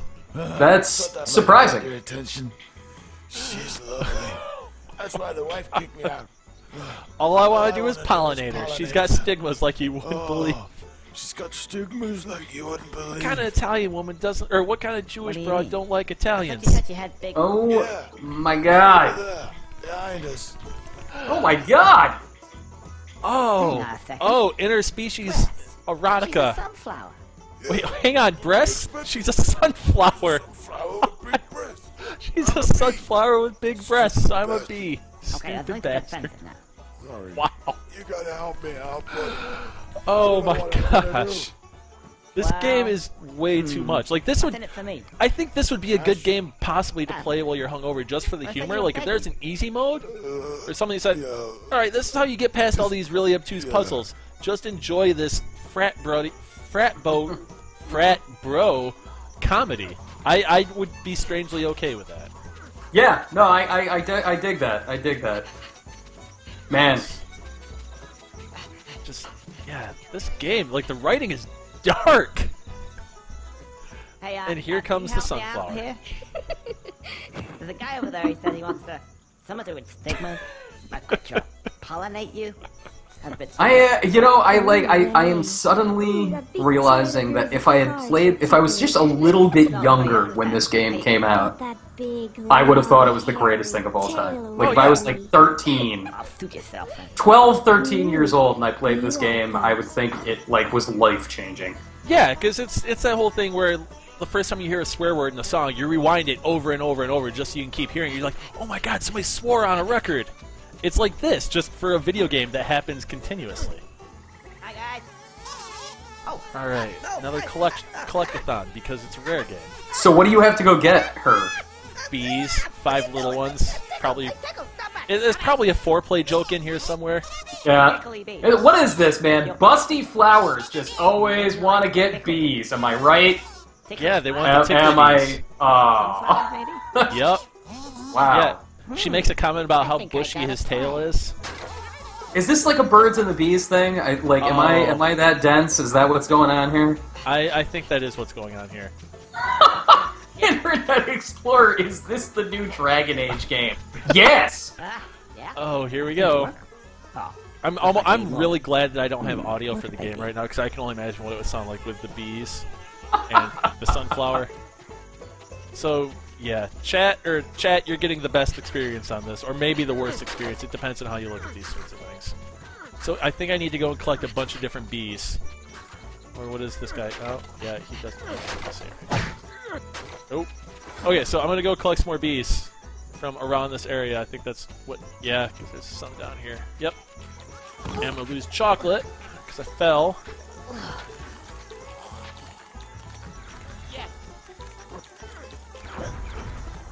So what do we have coming up next on the streams, Anthony? I did not look at what the schedule was. Our next scheduled stream is going to be DMC Devil May Cry Definitive Edition. Ooh. Playing the PlayStation 4 version on Tuesday, which I am deeply excited about, actually. I know that some folks out there weren't the biggest fans of you know, the sort of redesigned Dante in that game, but I think not only is that game one of the better Devil May Cry games ever made, I think it's the best thing that Ninja Theory has ever made. Whoa. Okay. All right. Ninja Theory's made a grand total of 3 things. They've made a total of 3 things, and 2 of those things are so close to being great, but are brought down by just crippling flaws. Okay. Like, things that just break them. Okay. And to be clear, we're talking about Heavenly Sword and Heavenly Enslaved. Sword and yeah, Enslaved. And, God, I wish... Boy, do I wish those games were better. I really liked Enslaved. Enslaved Really liked it a lot. Enslaved is a better game than Heavenly Sword by a wide margin. Enslaved does a couple of things that I'm glad are fading out. Like, I hate the, like, here, it's time for a platforming sequence, except all you're really doing is automatically jumping from thing to thing, like in Uncharted 1, where it's like, you can't even really die. And I enjoyed the combat, but my problem with Enslaved is that I hate the characters. Trip I and didn't play Monkey. Enslaved. Oh, Enslaved. I'm sorry, I didn't play Yeah. Heavenly Sword. I played Enslaved. I liked Enslaved. Trip Quite a Trip and Monkey were just like why am I supposed to care about these people? Like, she basically does the worst thing you can do to a human being Yeah, to this guy.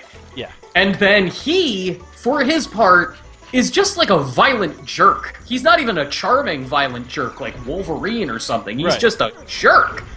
And, like, at one point when I was playing through that game, and I actually think the ending of that game is kind of brilliant. Yeah. Uh, Oh, yeah. Yeah. Well, also, okay, I want to get to something, but yeah, go ahead. But I want to talk about just, like, the setting. So go for it. Yeah, and we'll the come back. setting is great, and, like, that's the thing. Like, I think that the components are there. I think it's interesting to play for the most part. I think that the setting is great. I think it's gorgeous. I think the technology is tight. I think that the fundamentals of the story are pretty awesome, but I hate the characters.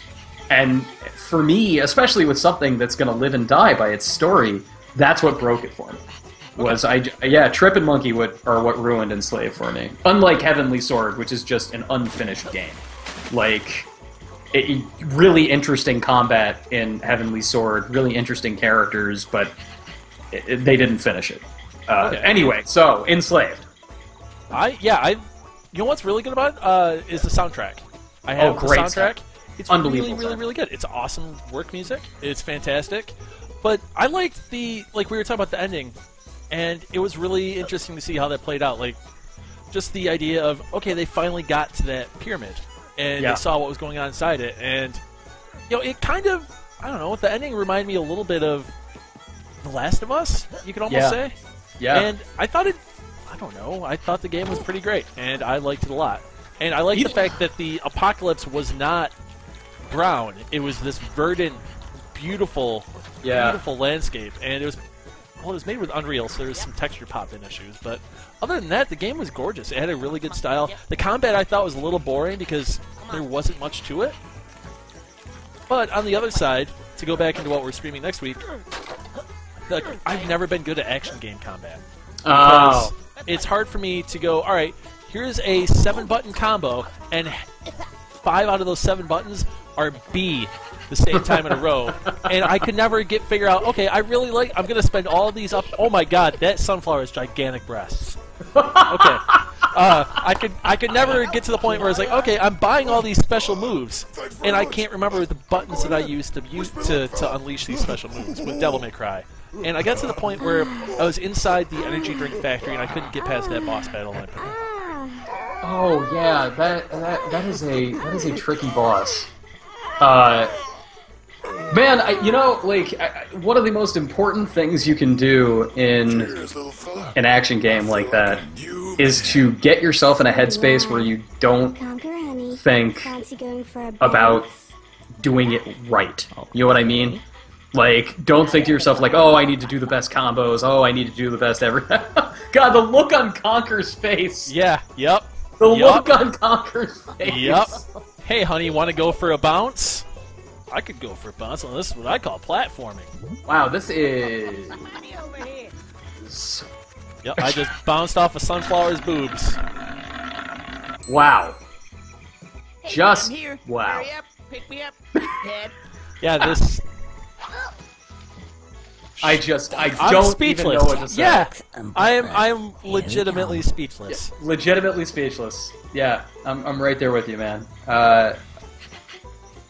Okay, so to go back to speechifying, Devil May Cry combat.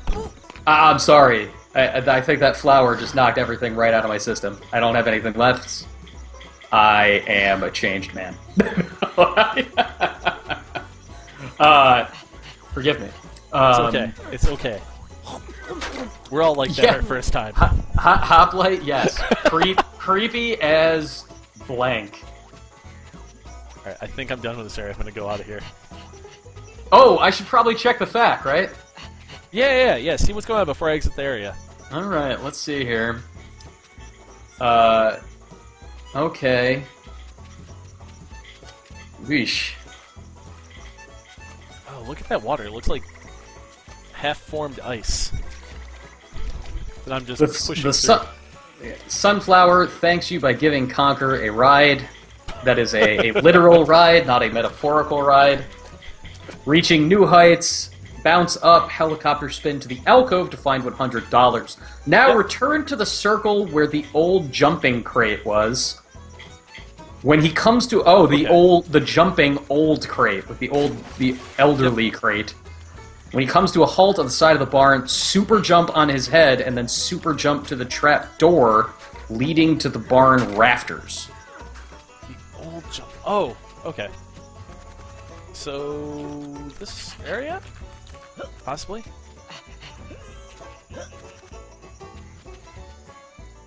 See, oh, there he is. No, I'm terrible at platforming in this game. It doesn't seem like it's super precise. No, it's not. It really isn't. There's a lot. The camera is off. There's a lot of problems with this game. It's not one of the games where you can say, oh, it's aged pretty well, because it hasn't. Oh, I think you need to get on the one that's jumping around. Okay, so I'm gonna go do that then. We'll figure out how to do this. Also, I need to figure out how to get up there. Yeah, I just clipped through that fence, sort of. Okay. Alright. Okay, I need to go back. Oh, son of a mother! It stayed in place for me and everything, and I was too far underneath the ledge to jump above it. Video game. Meanwhile, on decade-old video games. Okay, so Devil May Cry. What was your reaction when they did the whole, oh hey, the trolling the people that were like, this needs to have a white-haired Dante, what's going on? And then there was the mop, and that I loved it. I loved every second of that. I love that art style. I love that art style. There is no facet of DMC that I do not love. And I say that as an enormous fan of the original Devil May Cry series. Like, I love 1, I love 4, I only just played 3 for the first time, and I adored that. And I think what Ninja Theory did with it was absolutely spectacular. I thought that the outrage about the character was pretty juvenile, to be honest. Yeah. As most internet outrages. Yeah, touche, yeah. And yeah, I'm thrilled to play the updated version. I plan on going into it blind next week. I really want to see, I just want to go into it without any preparation and see how different it is, and I'm excited. Well, hold on, so this would be you never playing like the PC version. Yeah, I never played the PC version. Okay. I only played the PlayStation 3 version. So the definitive edition that is out on PS4 is going to be brand new to me. Yeah, it's basically, from what I gather, it's going to be the PC version with all the DLC running at 60 frames a second. Yeah, which I think will change the way it feels dramatically. Oh, I hope it doesn't. Definitely. I hope it doesn't make me motion sick. I have some issue sometimes with games that are up to 60 frames per second. My problem with 60 frames a second game was they always, well, at least on the, they always felt light, like they didn't have enough weight to them. Because they were moving so fast. I know exactly what you mean. When I played the Tomb Raider Definitive Edition, I felt the exact same thing. Actually, how did you feel about the Tomb Raider Definitive Edition, by the way? It made I didn't buy it. A friend of mine came over and brought it. And because I was... Oh, son of a mother, I need to redo that. Oh! Ooh, all my chocolate's gone. I didn't buy it. I didn't get it sent to me by Square Enix either, so I was like, I already have a copy of this game, and I don't feel like buying it to go all the way through it again. Because I had already made some pretty good progress on the Xbox 360 version. So I said, I'm gonna just hold out on it, and my friend brought it over, and I saw it, and it looked really good. Like, it looked really, really, really good. And I was like, alright, this just makes me want to finish the original game. Because I'm not going to buy this. And I don't want to lose any of the progress I've made, because I feel like I've made some good progress. And after doing that with The Last of Us, I didn't feel like doing that again. Where I was basically marking time until I got to the new area. But it looks really good. Yeah. Man, I have a complicated relationship with that game because I wanted there to be puzzles, and there are very few puzzles, and the puzzles that there are not great. Not great. Yeah, they're a little obtuse. Yeah, they're a little obtuse. Now, is this just us wanting games to hold our hand? No, I don't. Or do we just want puzzles that make sense? Is that what we're asking for? The thing that I'm saying with Tomb Raider is like I almost want the puzzles to be more obtuse in the new Tomb Raider. Like I love the original two Tomb Raider games, like the very first one and the second one on PlayStation, and I like Legend. And, you know, you and I were talking about Underworld, despite the fact that Underworld had some problems. Yep. And, you know, playing the remake, you get to these puzzles, and there was, like, one trick. And they were pretty obtuse. But, like, after that one thing that you figured out, it's like, oh, time to go shoot guys again for, like, 3 hours straight. And, I like shooting guys in video games as much as the next person who loves video games. But it gets boring, and like especially like in a game that's supposed to be like making me feel, you know, like I'm a survivor and that I'm in this inhospitable landscape and whatnot. You know, I get disappointed by that. Hold on one second. I'll be right back, Tim. Okay. I will return momentarily. So, chat, it's just you and I, and this is where we've gotten so far in the hour and a half of playing. And I want to say thanks everybody for joining in again. And if you like what you're seeing, definitely hit that heart button underneath the video player. Give us a subscribe if you haven't. I want to say thank you to all of the returning viewers in chat, because you guys make things worthwhile, especially Yodel. I don't know if Zombie Batman's in the chat or not. I haven't seen him. But, yeah, thanks to everybody that's chiming in and that's been here the whole time. And even if you've only been here for a half hour or so, hey, even better. Congratulations, and if you like what you see, hey, give us a follow. Follow us! Follow us forever! And Anthony's back to make things creepy. Come on! How am I making things creepy? Well, we are after Suicide. Like, I saved the pitchfork from Suicide. That was what I got up here to do. I don't know what I need to do now. There's that big haystack. Throwing knives at him. That may or may not be the correct thing to do. Now, did you have to step away because the mailman came? Or the CPS guy? I had to step away momentarily to answer a quick message from our very own Philip Palermo at Engadget. Philip Palermo is one of the driest senses of humor you would probably ever encounter. He is fantastic. Also, he's a really good photographer.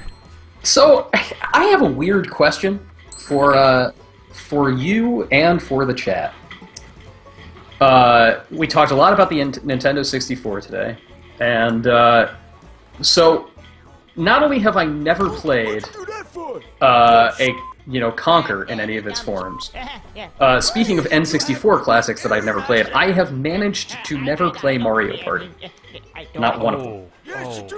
I was told there were a few good ones. I never played them. I was told there were a few good ones, and then it just got done to death. I have never played one. I don't know anything about them. I knew people in college who loved the ones on GameCube. I don't even know. I don't even know what you do most of the time. Well, I mean, it's a party game starring right. I know that. It's a lot of mini games, and it's a board that you progress around. Do we stream Mario Party 10 for Wii U? Is my question for everybody. I think so, and as long as we get like 4 people playing. Yeah, and like I don't even know. Oh, Travis Skywald, Mischief Makers rules. God, if we do some N64 games, maybe we'll have to fire that up. Let's find out if Mario Party on Wii U has online. Okay, but don't get any funny ideas. Online now. play. This is purely a means to an end. I don't know what you're talking about. I feel like I'm missing out on some crazy doesn't- dialogue. It doesn't sound like it has. Doesn't sound like it has online play. Come on, Wii U, get it together. Oh, this is happening. This is why the pitchfork said don't get any funny ideas. Because I'm riding him. Nightshade 13. Mario Party is great for a topless Wii contest. That sounds sort of sexist. That sounds very much like a Conker level idea. Yeah, it's fitting for the stream, but I don't think that. Yeah, I think there would be some HR violations. Yeah, let's just say that Engadget and JXE streams do not condone this idea unless it is in a group of friends and everybody is a consenting adult. And everybody is drinking far too much dirt cheap tequila. Oh no, I don't know. No, tequila. This in the spirit of things. Tequila is one of those alcohols that just gives me a terrible, terrible hangover. Also, Canadian whiskey. Like bourbon, I'm good with. Canadian whiskey, as soon as I drink it, I start getting a headache. I don't know why, but it happens. Oh, something mimic. I bet the next Conker game is a raunchy party game. That actually sounds pretty accurate. Oh. Internet Explorer 11. Is there a Fortune Street that is in English? Have they released those here? Has that happened? So what is the alcohol that makes you hungover the most? Gin. Anthony, gin? Gin is the worst. Dear God, gin. I don't Just thinking about it gives me the heaves. Oh. Yeah, see, for me, like, I can drink straight Jim, well, not straight, but Jim Beam, and I get along pretty well. And as many times as I've been sick on it, I've never been hungover the next day. And I feel like it's been passed on to me from my father, because he's a Jim Beam person. So, yeah. It's genetic. It's a genetic love. Anyway, Yeah, it's a genetic love. It's something that I couldn't change if I tried. All right, so Okay, God, you've got these paintbrushes are just vile human beings. Well, They're not human vile. beings. They're vile objects. They're vile objects.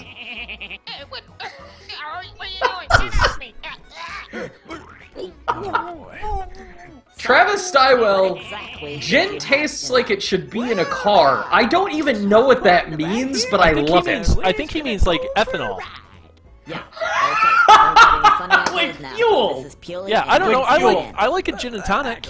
Gin is that's my thing. Like after going from whiskey and Coke for so long as my go-to, I started drinking gin and tonics this summer. I was like, wow, I can drink something and it doesn't feel heavy and thick and syrupy. So now I'll just like if I go to a bar, I don't drink during the week anymore. But if I go to the bar during the week, I'll just drink tonic water. So that's my thing. Like last time I went with some friends. And I slammed down a glass of tonic water in about 5 minutes. You're like, what did you just do? I was like, there's no alcohol in it. I was like, oh, okay. We were going to be concerned for a brief second. And this is not ending well with this boss battle at all. I guess does this count as the first boss? I would say this counts as the first... Like boss. Yeah, definitely. Yeah, and now here's the panther that's going to berate me because I'm being terrible. Have you seen this world? No, just not here. If spilt, don't cry. Yaddle, Oh, you need to rare. use the attack button to attack the haystack. All right, we're gonna try that. That'll be a good way to end out the stream if I can actually manage this. Travis Stywell, what's a good gin? I would say Hendrix. If you can get Hendrix gin, that's very good. Also, Bombay Sapphire is really good too. And yeah, Bombay Sapphire gets the job done. I even have gone for Gilby's before. Gilby's doesn't bother me. Tanqueray as well. Yeah, I mean, like, you can't go wrong with like what's like the most common things, like Tanqueray. Like, just don't get like the plastic handle of don't do that. Oh, that's what the attack button looks like. Yeah, and in the spirit of hangovers, this alcohol talk, man. That's an inevitability, I think, with playing this game. Like, eventually you are going to talk about some level of bad behavior in relation to Conker. Yeah, it makes sense. Setting this on fire? I hit the attack button, and now I'm just getting smacked around. Oh my god. Nightshade 13, that sounds like the most delicious drink of all time. Get a can of condensed apple juice and some Everclear. Toss in some cinnamon, allspice, and nutmeg, and let it sit for a couple of days. That sounds like raw magic in a bottle. That sounds so that good. Sounds that sounds like a blackout night where you won't remember any of the terrible things you did. Yeah. Yeah. Oh, here we go. I think I got it. What? Sure, this makes sense. This makes all of the sense. Just, yeah, so here's a Terminator 2 reference. Do we get the thumbs up? Is that what happens? No, it goes into Terminator Vision, and I just died. And honestly, I think this is a good place to end the stream, so I can stop embarrassing myself further, because, well, actually we got 15 minutes, I'm sorry. We're gonna make this, we're gonna do this. You gotta kill this guy, it is up to you. Alright. So Tim, are you gonna keep playing Conker Live and Reloaded after this stream? That's tough to say. I have more games. Like, this is sitting in my office right now. It's sitting on my printer, my Xbox that is, and I could, but just I'm still playing South Park and really enjoying it. So, oh yeah, have you made any more progress? I am to the point where I am at the school to rescue Craig. Oh, all right. So is that day 1 or day 2? It's still day 1. Like, I am level 4 right now, and I've just been exploring. You know, I think I have 11 of the 12 Timmy outposts set. I've done some side quests. Have you met Al Gore? Yes.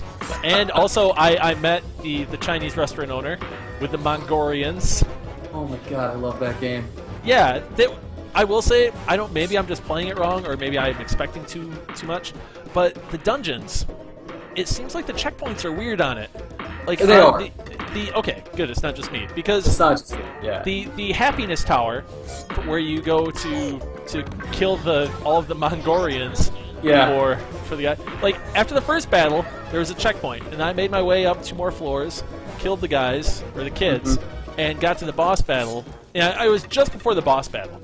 Yeah. And it was the battle before that, and then I had to start back over at the bottom because I screwed up somehow. I was like, well, this is really unfortunate. But I ground through it because I was having a good time, and the combat finally started to make sense, and it clicked for me. So if you keep doing the thing where you just explore and explore almost everything before you continue down the critical path, you will never die again. You will, you will be very overpowered. Oh yeah, and I have tons of money right now. I bought some really good gear. And do you have special attacks that cause? Do you have special attacks that cause bleeding? Yes. Oh, I have the darts. There you go. Yeah, because perfect. I did the rats in the basement at the bar. I was like, this is great. It plays on that trope of rats in the basement, and I don't know, man. That game is just super clever. And I would love for another one. I sincerely hope that they get another shot, and I want them, because it was a huge success. Like, Ubi flat out said in their financial report last spring, they were like, it has shipped way above expectations, and Comedy Central, it was way above their projections too. Well, they even dedicated basically an episode to it.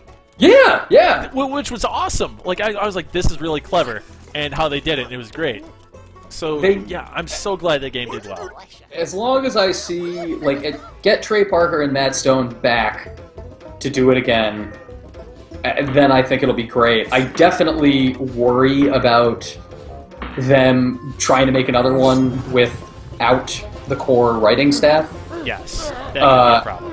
Yeah, and that would be a bad thing. That would be a very bad thing, I think. Here we go. There's another one.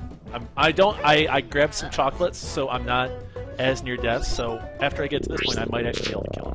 All right, come on, let's skip this cutscene, but I can't. It won't let me. So, alright, this is a question for you, Tim, and for the crowd. When should a cutscene be unskippable? Only the first time. Alright, absolutely. Done in one. Yep. And even then, I think there should. I think it should never be unskippable. Like, I think you should always be able to skip a cutscene. Oh, okay. Yeah. That's even the first time. If you like, you should be able to pause a cutscene. You should be able to press the start button and pause it, and you should you should be able to skip it every time.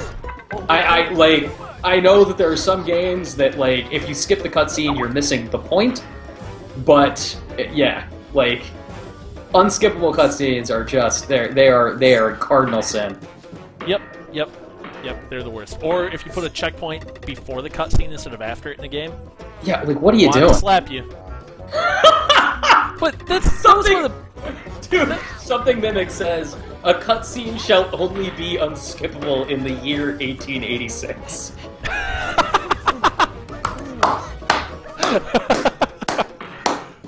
Oh my god! Something Mimic.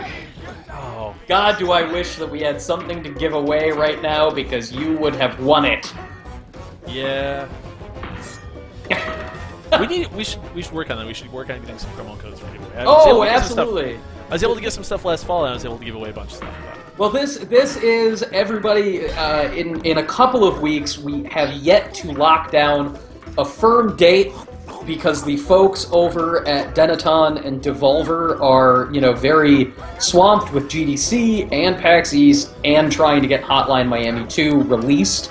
But we are going to be streaming Hotline Miami 2 with the developers from Denaton.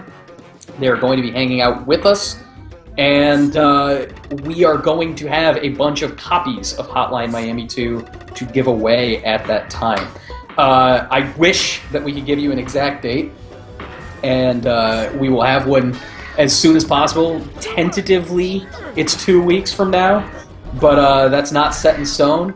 Go to engadget.com/gaming to check out our upcoming stream schedule, and if you have not yet, click the follow button here, and you'll know when that happens. We will have far more giveaways in the very near future. And let us know if there's any retro games coming up that you guys want to see us play. And Hell yeah. Because this was fun. This is a chance to kind of, I don't know, maybe like we could do a pile of shame day or something on an off day. Something like that. One of the streams that I want to make sure, I have a little book here of shows that I like, themed shows that we could do regularly, and one that I think would be really, really interesting is if we do anatomies of classic games. We'll bring in a designer who didn't work on that game in specific, and we'll go in and we'll talk about the shape of the game, how it's made, what about it is great, what about it would be done in a modern setting. It'd be pretty cool. E.T. NES, that doesn't exist. Hold on, guys, look, I think I timed this well. Yup. We beat it. Did you do it? Did you do it? I did it. And then... Yes, Anatomy of Games. Anatomy of Games, yeah. I've been talking with the designer at a studio. It's a one-man studio called Moon Kid. I just put out a very first game called Catalina, and that's an iOS game that is really, really cool, and also this is the guy who is behind the Great Gatsby NES game that came out a few years ago, if you saw that. And full disclosure, this is a very good friend of mine, this designer, but we've been talking about him coming on to do an Anatomy of Castlevania 3, where we go through every single level and talk about what works, what doesn't. And like, so what's the next classic game that you want to stream, Tim? What do you want to do now that we've done Conker here? I think we were talking about earlier. I think Amped 3, and that was, I mean, that's a classic insofar as it was an Xbox 360 launch title. But that game was bananas for its time, because it took the idea of just, oh, you know, Amped was a good snowboarding series, and it was a snowboarding sim. It wasn't Tony Hawk on a snowboard, unlike Sean Palmer's pro snowboarding. It used the analog stick as the input device for all the tricks and stuff, but Amped 3 went crazy and went full-on, like, stoner, and did some nutso like pixel graphics and effects that happened when you pulled off special tricks, and I think that would be super interesting to stream. Tim, did you die in one hit We showed him. No. when he came up and slapped you? Is that what happened, or no? No. Oh, you're not dead. No. This is still a cutscene. This is still a cutscene.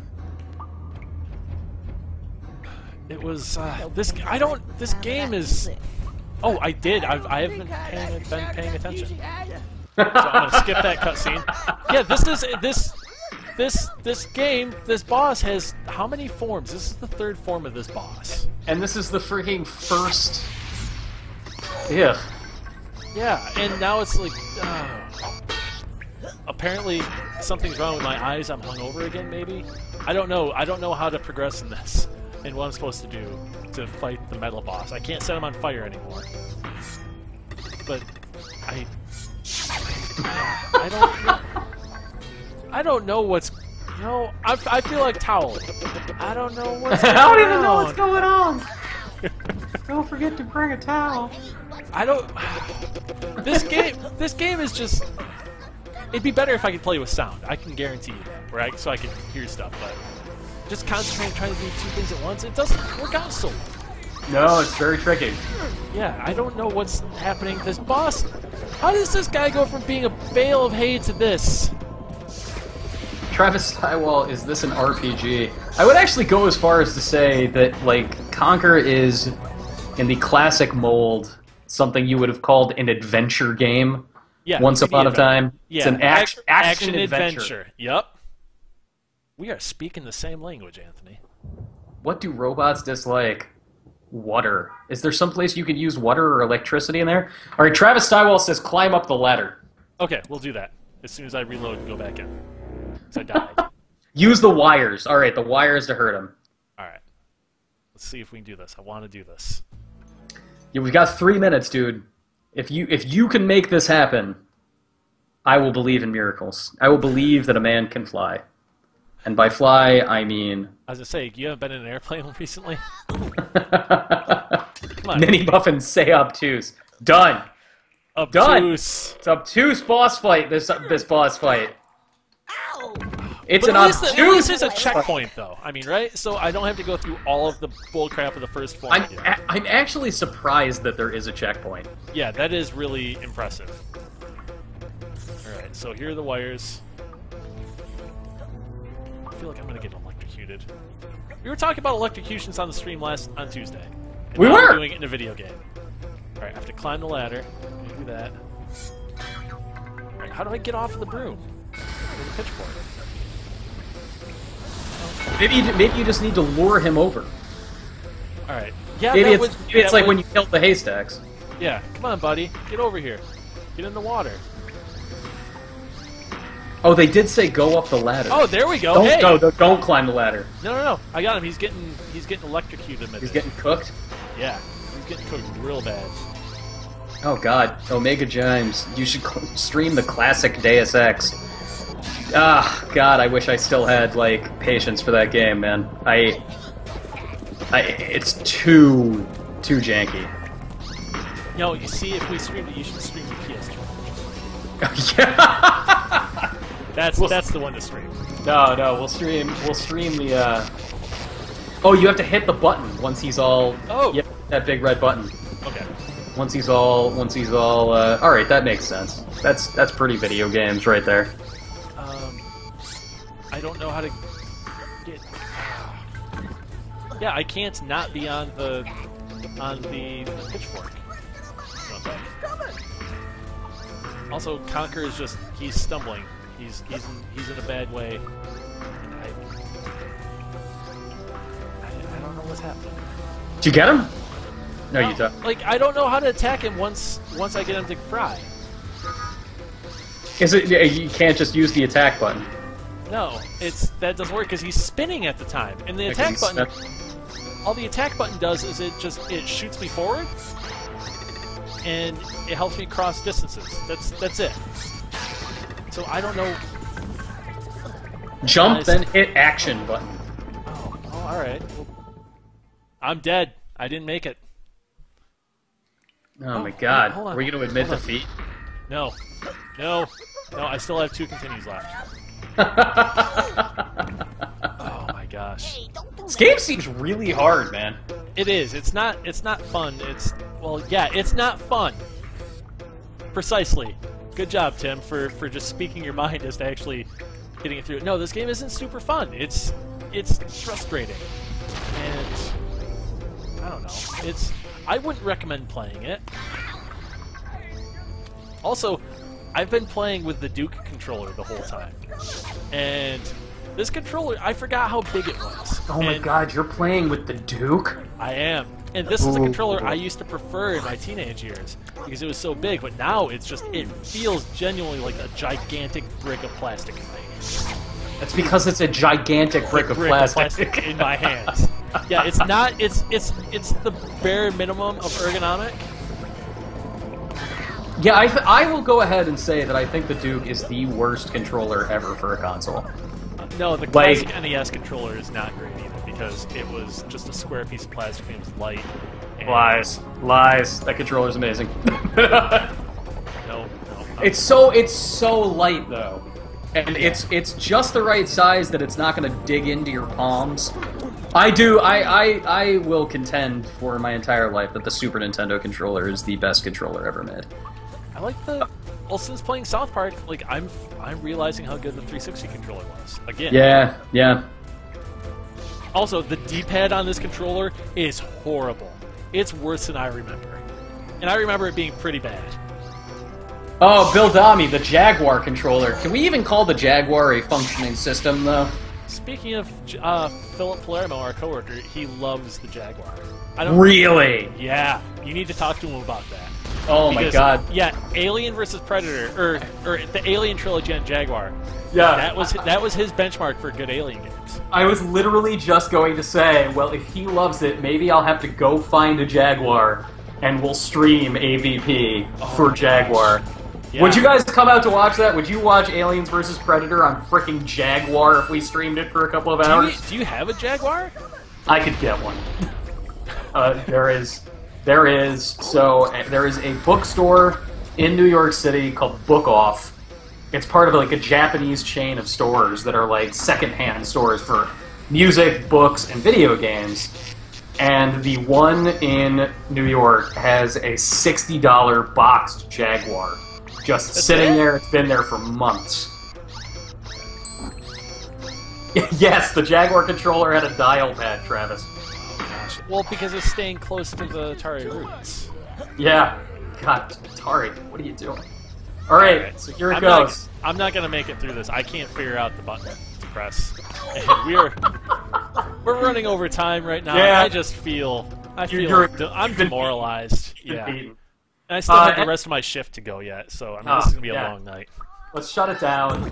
Everybody, thank you so much for coming out today to watch us try to play Conker Live and Reloaded for the original Xbox. Oh, I think I heard my dog. Yeah, pretty exciting to think that Rare is going to come back. Hopefully they make a game that's a little bit less obtuse than this one was. Tim, how do you feel about it? How do you feel after 2 hours of this madness? I've had my fill. Well, everybody, we will be back on Tuesday. We will be playing DMC Devil May Cry Definitive Edition for PlayStation 4. There will be a couple of people hanging out. Ben and Jess will finally be back from GDC. If you missed any of their coverage from GDC, go to engadget.com/gaming and check out what they've done. We've got some more fun stuff up on there. I have an interview with Final Fantasy composer Nobuo Uematsu up on the site right now. Tim, do you have anything delicious up on Engadget right now? I've just got some GDC stuff from yesterday that I wrote, and that's about it right now. Yeah. if you want to find out, like, what a really good pair of stereo headphones are for your Xbox One, I did a write-up on the Astro A40 Xbox One edition. You should check out. So, check that out, everybody. Yeah. And follow us on Twitter. It's at Engadget. And if you want to just get the gaming nuggets that we have in Engadget, you can still follow at Joystick on Twitter as well, which 9 times out of 10, if you see tweets showing up there, that is me. You can follow Tim on Twitter. It's at Tim Seppala. It's Seppala. And me at A. John Agnello. Yeah, everybody, click that follow button if you haven't already, and we will see you next week. Thanks for coming out. Thanks, everybody. Have a good day. Set-top box that you will be able to play games on and stream video content and lots of other good stuff. Lots of the things that you could do with any Android TV in your home.